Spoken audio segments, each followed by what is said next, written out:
So in this week's Apocalypse Kitchen, we actually went to the supermarket yesterday. There's a small town about a half hour away, and it's pretty crappy and they don't have a lot. But they had these for $1 a box. So I'm going to make an entire meal using this because it's cold and crappy outside. And we're going to make super cheap, super easy meal, all freeze-dried foods that's going to be like less than $5. Okay, so I just reconstituted some milk powder. So we've got milk, and then I thought we had onions, but we're out. So we're gonna use green onions instead because I do want a little bit of that flavor. We've got some dried garlic, mushrooms, peas. These are sausage crumbles, and they're actually quite delicious. I prefer this over any of the other meats that Thrive makes. And then our potato. The only thing that we're gonna use fresh, if you have it, is butter. And they do actually make butter powder, but we just got real butter, so that's fine. So I always find that these are better if you use warm water to reconstitute them. So I've just made a kettle of hot tea, so I'm gonna use that. And then really, like, just whatever vegetables you have, whatever your favorite vegetables are. Like, I normally love zucchini and stuff. I just prefer peas normally with meat. That, like, you can put as much or as little vegetables as you like, depending on if you want this to be an entire meal or just a side dish. But normally, like, I throw in as many vegetables as I can just because I'm a veggie person. And I normally avoid meat for the most part. So I'm just gonna let this soak for like 20 minutes and then we'll make everything else. Totally forgot. I found mushrooms. So I'm going to put those in there too. Because, you know, who doesn't like mushrooms? My father-in-law. He hates mushrooms, but it's okay. He's here, but he's not eating this, so I'm going to make it how I like it. So just add water, make sure that everything's covered, and let it sit for a little bit. Make your pack of potato mix first. Just do it exactly how whatever one you says to make it. And then we're just going to mix in the rest of the food.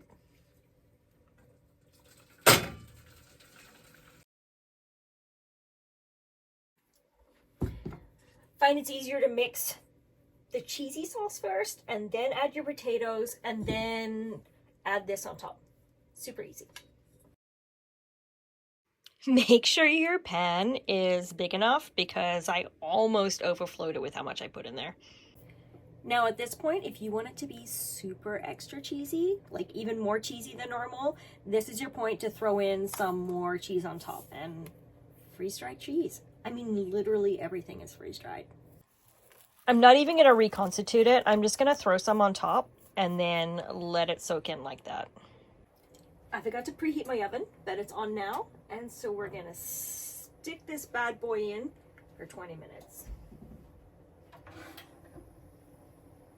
Now, we are in a camper and we don't have a full-sized oven, but this little Breville toaster oven is the awesomest thing. We actually bought it when we were on the boat, and it didn't have an oven at all. It just had a microwave. So I bought this, and it is the best purchase I've ever had because I don't have to use a giant oven.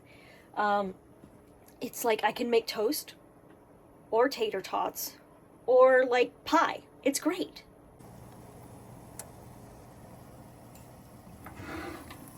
So it started bubbling over, so I actually had to put a pan under it.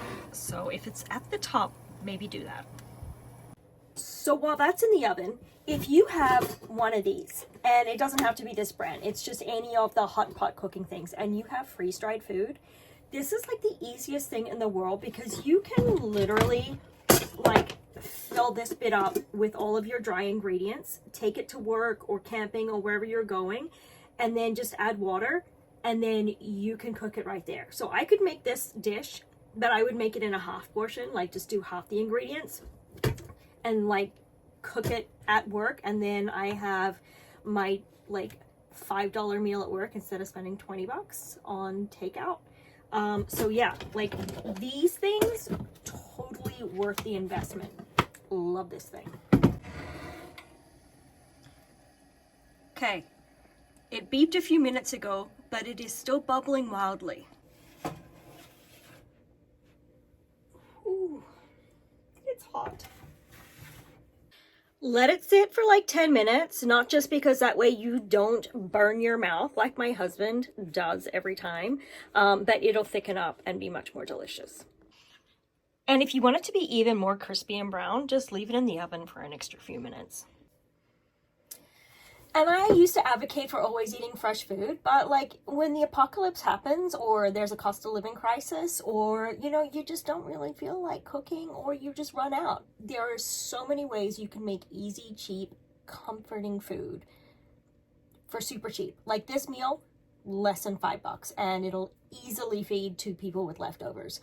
So next time you see things on sale at the supermarket for like $1, you don't have to use them now, but buy them, put them in your pantry because there might come a day where you don't have other stuff, and you can easily whip something up, and it doesn't have to be just boring a box food. You can add a bunch of stuff to it and make it delicious and nutritious. See you next time.